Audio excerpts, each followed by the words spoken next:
You ever notice how we wrap ourselves in a heated jacket, thermal leggings, 2 pairs of socks, and still complain it's too cold to be outside? Freeze this scene. Now imagine explaining that to a medieval peasant named Edric, who's been working in a snow-covered field since sunrise. With no electricity, no fleece hoodie, and definitely no pocket-sized hand warmers. He's fine. Meanwhile, you're one icy gust away from calling it hypothermia. And here's the thing, this wasn't some once-in-a-decade blizzard for him. This was every single winter year after year, from the day he could walk until the day he couldn't swing a scythe anymore. Edric didn't just survive the cold, he worked through it, hauling hay, chopping wood with snow stinging his face and wind slicing through the valley. Stick around, because the last heating skill he uses to beat the cold might just make you wonder, are we really the advanced ones?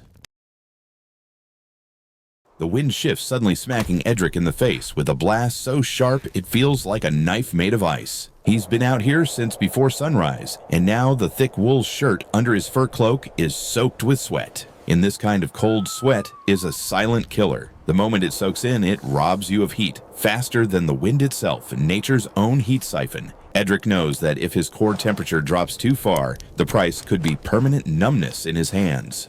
Or worse. Sure, today we'd have moisture-wicking thermals, insulated gloves, maybe even a portable heater humming nearby. But for him, lighting a fire out here would be like asking the wind for a favor. It'd snuff it out in seconds. So he relies on every heating trick passed down from his father and his father's father. Question is, if you were in his boots without all your modern gear, could you make it home before the cold winds? Edric's first line of defense against the cold isn't a roaring fire, it's his clothing, and more specifically, the way he layers it. Out here, layering isn't a fashion choice, it's a survival algorithm. Get it wrong and you'll be shivering before lunch.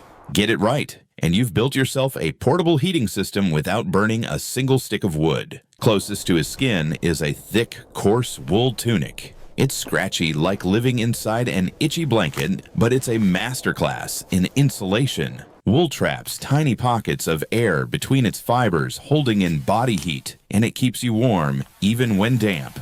That last part is critical, because swinging an axe in the snow means sweat is inevitable. In today's terms, you'd call this a moisture-wicking base layer, though Edric's version smells faintly of sheep and hard work. Over the wool comes a sheepskin coat hide facing inward and fleece facing out.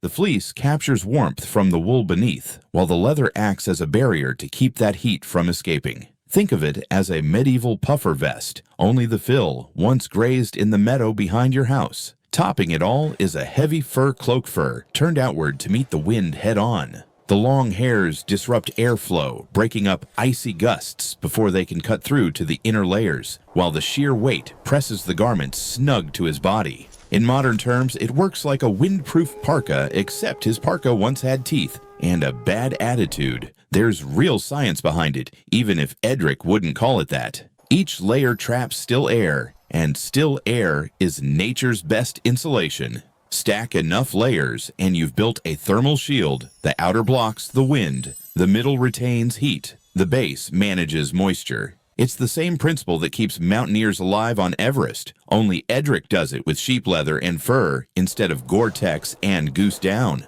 So the next time you zip up your high-tech jacket and still complain about the cold, picture hauling hay through waist-deep snow, with nothing but 3 layers of animal products between you and frostbite. For Edric, that's not a survival stunt, it's just Tuesday. Could you survive his commute? Edric's fight against the cold isn't just about what he wears, it's also about how he shapes the battlefield. When the north wind comes howling across the open field, it's not just uncomfortable, it's a heat thief. Every gust strips away the thin layer of warm air your body works so hard to maintain. Edric knows this, even if he's never read a physics book in his life. So when it's time for a quick break, he doesn't just stand there and let the wind have its way. He takes the bundle of straw he's been hauling and props it upright, forming a crude wall between himself and the wind's icy teeth. It's not pretty, it leans, it sheds bits of chaff, but the effect is immediate. Behind that straw barricade, the air is calmer, the bite of the wind dulled. Suddenly the cold feels like something he can manage at least for a few minutes. In modern times, we'd pull out a pop-up windscreen or maybe park the truck to block the gusts. Some folks might just head indoors to take 5. But Edric doesn't have those luxuries. Out here, he has to improvise with what he's got. Grass sticks, maybe a cart if it's nearby. The goal is the same: stop the wind from stealing his heat. And there's real science here. Wind increases convective heat loss. That's when moving air pulls warmth away from your body, faster than still air. By creating a barrier, even a crude one, Edric traps a pocket of relatively still air around himself. That pocket works like insulation, slowing down the rate his body cools. It's the same principle that makes a windproof jacket effective, only in this case, the jacket is a 3-foot wall of straw. Once his short break is over, Edric steps back into the open, ready to swing the axe or lift another load. He knows he can't avoid the wind forever, but even brief moments of shelter help him conserve energy and keep his core temperature steady. So, here's the question. If you were stuck in a snow-covered field with nothing but your gear and the wind screaming in your face, would you think to build a straw wall before you froze? Or would you just complain until someone brought you hot coffee? For Edric, staying warm in the snow isn't just about what he wears or where he stands. It's also about how he moves. Out here, motion is heat, and heat is life. Stop moving for too long, and the cold starts sneaking in like an uninvited guest, first at your fingertips, then at your toes, and eventually straight to your bones. That's why Edric works at a steady rhythm. Not a frantic sprint burning out too fast is just as dangerous, but a constant deliberate pace that keeps his muscles warm and his blood pumping. Each swing of the axe, each lift of the hay bundle is both work and survival. The movement itself becomes a kind of portable furnace, stoking his core temperature without needing a single stick of firewood. In modern life, we don't think like this. We go from heated car to heated office, and if it's cold outside, we grumble about the wind chill on the 30-second walk between the two. Edric's wind chill lasts 8 hours, and his only thermostat is his own heart rate. He knows that keeping the body in motion is the simplest, most reliable heating system ever invented by nature, not by an engineer. There's physiology behind it. When you move, your muscles generate heat through a process called thermogenesis. Your blood vessels widen, sending warm blood to your extremities, keeping your fingers and toes functional instead of frozen.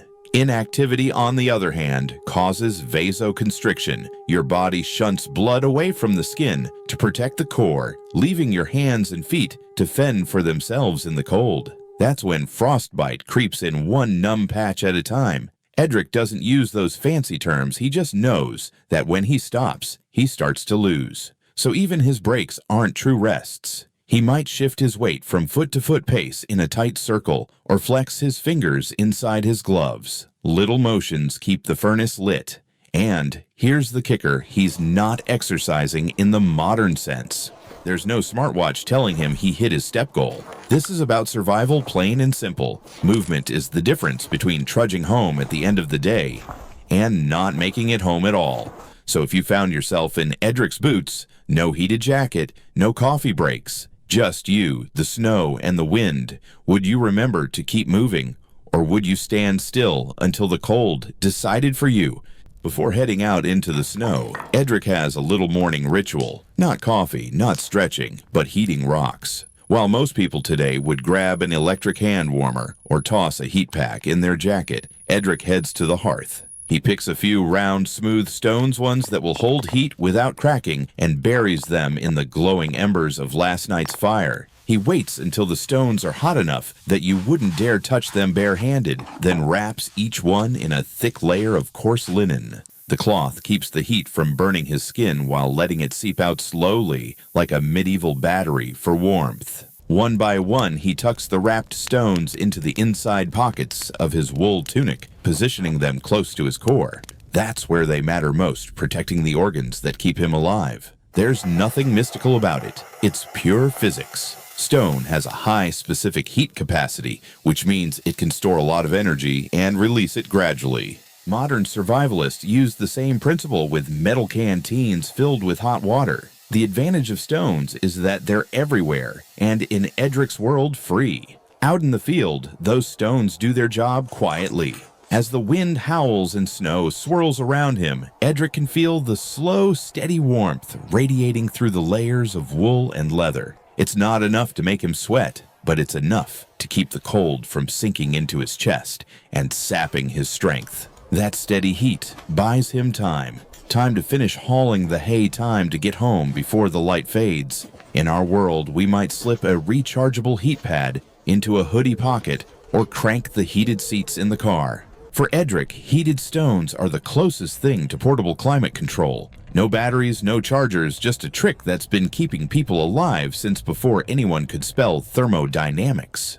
So next time you step outside into the cold and instinctively hunch your shoulders, ask yourself, would you know how to make a pocket heater out of rocks, or would you just shiver and hope Amazon Prime delivers before frostbite does?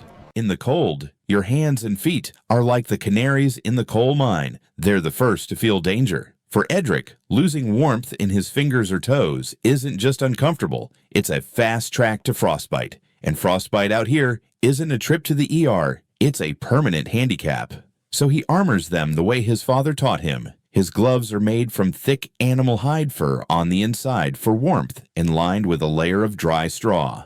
Yes, straw, like the stuff you'd feed to a mule. It might sound strange, but straw is a surprisingly effective insulator. The hollow stems trap air, and that still air keeps the warmth in while wicking away moisture from sweat. It's basically medieval Gore-Tex, breathable, warm, and well biodegradable. On his feet, Edric wears sturdy leather boots treated with sheep tallow. The fat seeps into the leather, sealing it against water. That way, when snow melts against the boot, the moisture can't soak in and chill his feet. The layer of fat also keeps the leather supple so the boots flex instead of cracking in the cold. It's a simple hack, but in a place where wet feet mean frozen feet, it's a lifesaver. Modern hikers spend good money on waterproof membranes and high-tech soles. Edric spends 10 minutes rubbing grease into his boots and calls it a day. There's solid science here too. Extremities get less blood flow in the cold because the body prioritizes the core. That makes them more vulnerable to freezing. By keeping them dry and insulated, Edric slows down heat loss and buys himself more working time before numbness sets in. The straw works like a microclimate inside the glove, and the tallow turns the boot into a weatherproof shell. It's not glamorous. His gloves smell faintly of hay, and the boots could probably grease a skillet if you needed them to. But out in the snow, style points don't matter, only function.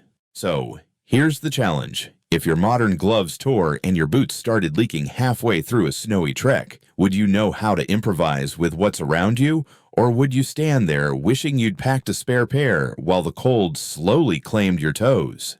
By the time the sun disappears behind the ridge, the temperature drops like a stone. The air goes from uncomfortably cold to why am I even outside in minutes? The path home is no longer just covered in snow. It's a slick sheet of ice that glints in the moonlight, daring him to slip. Edric feels it first in his fingers, that slow, creeping numbness that says the cold is winning ground. Be honest, if your gloves started failing halfway across this field, would you push through or turn back? Drop it in the comments. I'm curious how many of you would actually make it. But this isn't his first winter rodeo. The layered wool, sheepskin, and fur are doing their job, trapping the heat from his core. The hot stones tucked inside his tunic are still radiating a gentle warmth like a campfire you carry on your chest. He tightens his grip on the hay bundle and picks up the pace, not a sprint, but a purposeful march that keeps his blood pumping and his mind focused. Every exhale bursts into a cloud of steam hanging in the air before being whipped away by the wind. His boots crunch through the crust of snow, then skid slightly over hidden ice.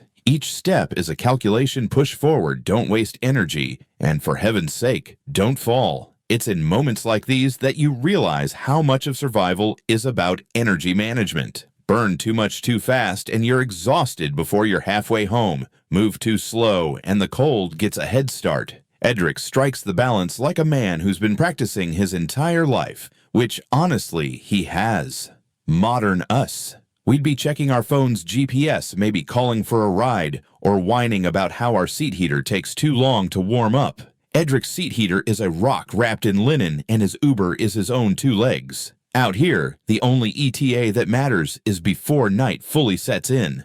By the time the outline of his cottage appears a dark shape against the snow, his legs are burning, his breath is sharp, and his fingers are begging for the warmth of the hearth. But he's still warm where it counts, and that means the cold didn't win today. So the question is, if you had to cross that frozen field, no headlights, no heated jacket, and no backup plan, would you make it home?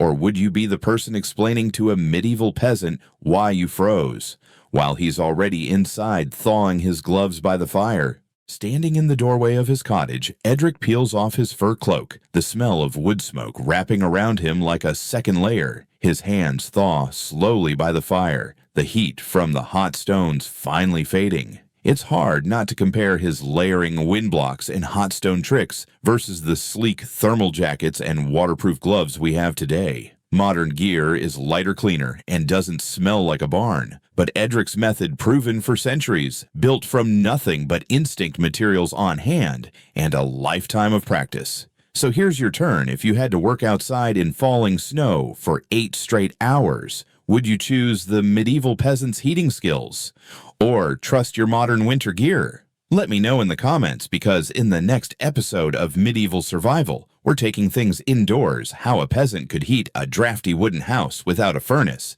and why some of those tricks still beat your thermostat today.